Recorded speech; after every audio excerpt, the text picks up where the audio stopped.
ዓለምሽ ዛሬ ነው ዛሬ ዓለምሽ ዛሬ ነው ዛሬ። በስተመጨረሻ ጽናትዬና ኪራዬ ተጋቡ። በጣም ደስ ይላል። ተሞሸሩ። እንዲሁም ደግሞ ሰንዬ፣ ናሆሚ፣ ምሩዬ ደግሞ ሚዜ ሆኑ፣ ስር ሚዜ ሆኑ። ወይኔ እንዴት ደስ እንዳለኝ። በስተመጨረሻ ጽናትዬ ህልሟ ተሰካ። የጽናትን እንግዲህ ህይወት ያሳካ ሁሉ የእኛንም የመዳም ቅመሞችን ያሳካልን ብሎ ጸሎት ማድረግ ነው። ህይወት ሲቀየር እንደዚህ ነው። በምን አጋጣሚ ህይወታችን እንደሚቀየር እንግዲህ አናውቅም፣ እውነት ለመናገር ማለት ነው። በጣም ይገርማል። እንዴ ጽናትዬ አሁን እዚህ ትደርሳለች ያለ ሰው ነበር የለም። ነገር ግን ሁሉን ነገር እንደ ስሟ ጽናት ነች፣ ታግሳ እንዲሁም ደግሞ ባሏን ለሌላ ለመዳር ደፋ ቀና እያለች በዙሪያዋ ደግሞ በጣም ብዙ ሰዎች እንዳሉ ሁሉ በጣም እጅግ መጥፎ ሰዎች ነበሩ። ነገር ግን እነዛን ሁሉ ከፈጣሪ እርዳታ ጋር አልፋ ተርፋ ዛሬ እንግዲህ ዓለምሽ ዛሬ ነው ዛሬ እያለች ከኪራዬ ጋር ልትጋባ ነው። ሰላም ሰላም! ውድና የተከበራችሁ የቻናሌ ቤተሰቦች እንዴት ናችሁ? ሁሉ ሰላም፣ ሁሉ መልካም። እኔ እግዚአብሔር የተመሰገነ ይሁን ሰላም ነኝ። ለዚህ ቻናል አዲስ የሆናችሁ ሰብስክራይብ በማድረግ ቤተሰብ ይሁኑ። ላይክ፣ ሼር፣ ኮሜንት አድርጉ ማለት ነው። ውድ ቻናሌ ቤተሰቦች እንግዲህ ጽናት ድራማ እንደቀጠለ ይገኛል።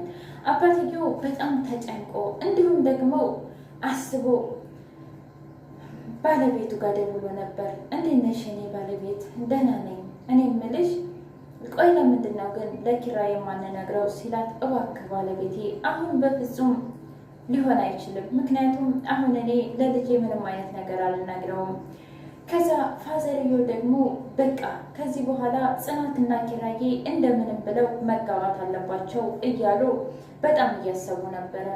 ስለዚህ እንደምንም አድርጌ ማሳመን አለብኝ ብለው ደፋ ቀና እያሉ እኔ የምልህ ኪራዬ አለው ወይ አባ በቃ ጽናት እናንተ እንድትጋቡ ፈልጋለሁ ሲለው፣ እንዳባዬ ቆይ በዚህ ፍጥነት? አዎ የኔ ልጅ በሶስት ቀን ውስጥ እንድትጋቡ ፈልጋለሁ። እንዳባዬ ግን በሰላም ነው? እንዴት ነው ይሄን ሁሉ በ3 ቀን ውስጥ?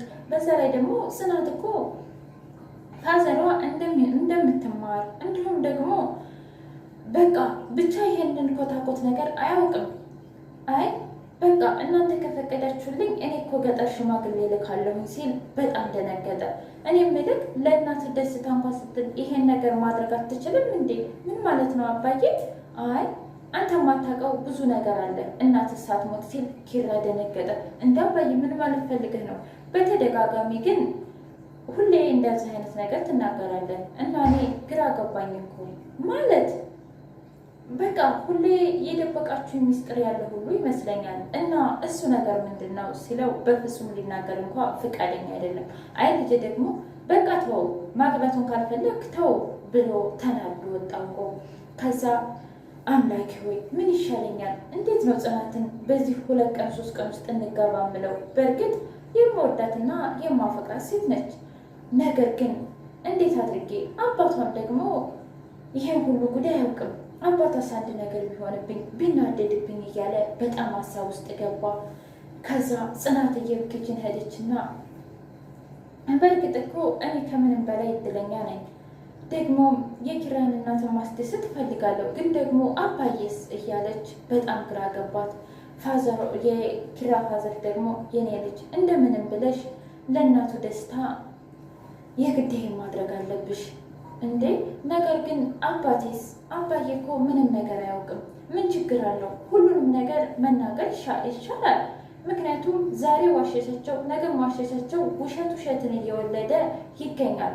ከዛም በኋላ መጥፎ ነገር ይፈጠራል እና እንደዚህ ባታደርጊ ጥሩ ነው ብሎ መከራት። እሺ ለማንኛውም ግን ዛሬ እሺ ብዬ ለመወሰን ይከብደኛል፣ ነገር ግን ለማንኛውም አስብበታለሁኝ ብላ ጽናትዬ ሄደች።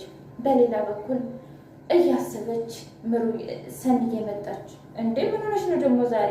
እኔ እኮ ታውቂያለሽ ሳሎን ሳልገባ ነው እዚህ የመጣሁት። ምንድን ነው ስትላት፣ ባክሽ እኔና ኪራ ልንጋባ ነው። እንዴ እልልልልል አለ ሰኒ።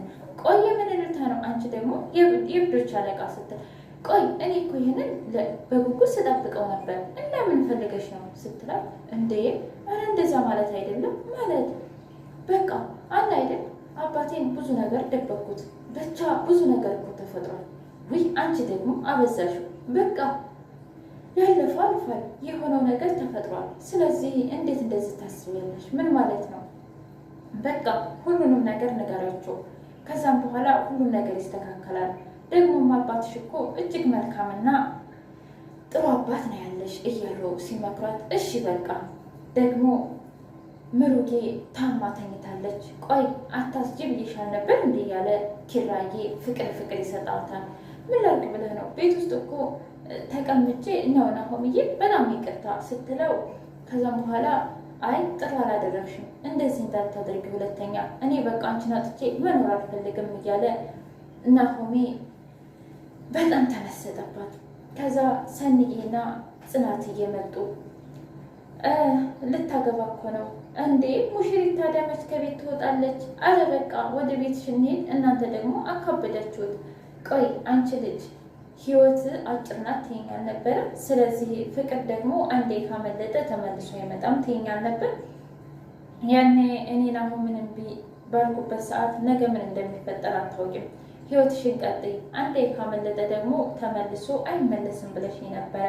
ስለዚህ እሱን ነገር ደግሞ እኔ አድርጌዋለሁ እና ጽናት አሁንም ያንቺ ተራ ነው፣ ይሄን ነገር ማድረግ አለብሽ እያለች ምሩ እየመከረቻት፣ ልክ ነሽ እሺ በቃ ብላ ከዛ ተያይዘው እንግዲህ ኪራዬና ጽናት ሩም ገቡ። ከዛም በኋላ በቃ ኪራዬ አንተ ውጣና አባዬን ላናግረው አለችው።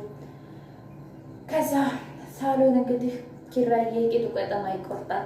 ወይኔ አምላኬ ጽናትዬን ሚስቴን የልጆችን እናት ያስቀይምብኝ ይሆን? ነገሩ ቢያስቀይማትም እኮ አባቷ ነው እያለ ደፋ ቀና ይላል። ኪራዬ ጽናትዬ ሀሎ አባዬ እንዴት ነህ ብላ ሁሉን ነገር ነግረዋለች። ከዛም በኋላ አባት እኮ ለልጅ አዋቂ ነው፣ እናት እኮ ለልጅ አዋቂ ነች። አይ የኔ ልጅ እኔ በእርግጥ ሁሉንም ነገር አውቄያለሁ። ምክንያቱም ያኔ አንቺና ኪራ ሆናችሁ ስትጨቃጨቁ በረንዳ ላይ ሰምቻለሁ። ነገር ግን እንዳልነግርሽ ልጅ ትጨናነቅብኛለች ብዬ ነው ለብዙ ጊዜ አምጥቼው ነበረ እና እጅግ ደስ ብሎኛል ፈቅጃለሁ ብለው ለጽናትዬ ሲነግሯት ጽናትዬ ቀጭቋ እያለች መጣችና እቅፍ አደረገችው። በቃ ጽናትዬ የኔ ፍቅር ምንም ይፈጠር ምንም ችግር የለውም፣ አባትሽ ደግሞ በቃ ትክክል ናቸው እያለ መቀባጠር ጀመረ። የደመ ነፍሱን እንዴ አረ ምንም ነገር አልተፈጠረም ማለት በቃ እሺ ብሏል አባዬ። ደግሞም በፊት ሁሉንም ነገር ያውቅ ነበር። ወይኔ ግን ያንቺ አባት እኮ እጅግ ገራሚ ናቸው እያለ ፋዘሯን አማቱን በጣም አደነቀው እጅግ በጣም። ለማንኛውም እንግዲህ ነገ እንሄዳለን። አባትየው ደግሞ ወይኔ የኔ ልጆች ዛሬ መልካም ነገር እንደምትነግሩኝ ተስፋ አደርጋለሁ እያለ የኪራ አባት መቼም ለሚስቱ አንዴ ዝም ደግሞ ለልጁ ያስባል። ደፋ ቀና እያሉ አባዬ ፈቅዷል ብለው ሲሉት በጣም ደስ ያለው እንግዲህ ወረቀት ላይ አበጋዝ በለጠ እከሌ እያለ ይጽፋል። ይሄንማ በልቻለሁ ይሄ ብድር ነው እያሉ የሰርግ ጥሪውን እየጻፉ ይገኛሉ። በጣም ደስ ይላል። ምሩዬ፣ ሰኒ እንዲሁም ደግሞ ኪራ ጽናት ሆነው ቬሎ መረጣ ሄዱ። አቤት አለምሽ ዛሬ ነው ዛሬ ሆታው እልልታው ብቻ ምን ልበላችሁ ድምቅ ብሏል። እንግዲህ ሚዜዎቹም ስልሚዜዎቹም ሁሉም ነገር በአንድ ሆኗል ማለት ነው። እና የእውነት ከጽናት ምን ተማራችሁ? እኔ ከጽናት ግን ትዕግስትን ተምሬያለሁ። እንዲሁም ደግሞ ለፍቅር ተብሎ የሚከፈልን ዋጋ ተምሬያለሁ። ምክንያቱም እሷ ኪራዬን ስለምትወደው እንዲሁም ደግሞ ቤተሰቦቹን ስለምትወድለት ስለምታከብርለት እሺ ብላ ያኔ የምትወደውንና የምታፈቅረውን ሰው ለሌላ አሳልፋ ትሰጥ ነበረ። ግን አምላክ ደግሞ የልቧን አይቶ አይ በምንም ሁኔታ ይሁን በምንም ሁኔታ ካንቺ አላርቀውም ብሎ በፈተናም ቢሆን አስተምሯታል። እና እኛም የምንማረው የእውነት ዝም ብለን ማየት ብቻ ሳይሆን ለፍቅር ምን ያህል መስዋዕት እንደሚከፈል ተምረንበታል ማለት ነው። እንዲሁም ጽናትዬ ሁሉም ነገር ያልፋል በሚለው ትዕግስት አሁን ከጽናት ትዕግስትን እንማራለን። ከሰንዬ ደግሞ ምርጥ ጓደኛ፣ ከምሩ አስተዋይነትን፣ መካሪነትን፣ ለሁሉም የማታደላ እጅግ ደስ የሚል ነገር ግን በህይወታችን ደግሞ አንዳንድ ምስጢሮች የምንይዘዋለን። እሱም ከአቅማችን በላይ ሲሆን በእርግጥ እንደዚህ አይነት ሚስጥር መደበቅ የለበትም ነበር። ግን ደግሞ ይህን ሚስጥር ብናገረው ይጎዳል ከማለት የተነሳ ነው። እውነት ኪራዬ ይህን ነገር ሲሰማ ጓደኞቹን ምን ያህል እንደሚወቅሳቸው እና በጓደኞቹ ደግሞ ምንም ያህል እርግጠኛ እንደማይሆን ሲሰማ ልቡ እንደሚሰበር፣ ጽናትም ደግሞ እንዴት ያገባኋትና ያፈቀርኳት ሚስቴ እንዴት በእናቴ ትጨከናለች ማለቱም አይቀርም። ውድ የቻናሌ ቤተሰቦች እንግዲህ የዛሬው ጽናት ድራማ ይህንን ይመስል ነበር። በቀጣይ ቪዲዮ እስከምንገናኝ ቸር ሰንብቱ። የእናንተው ጥፍጥፍ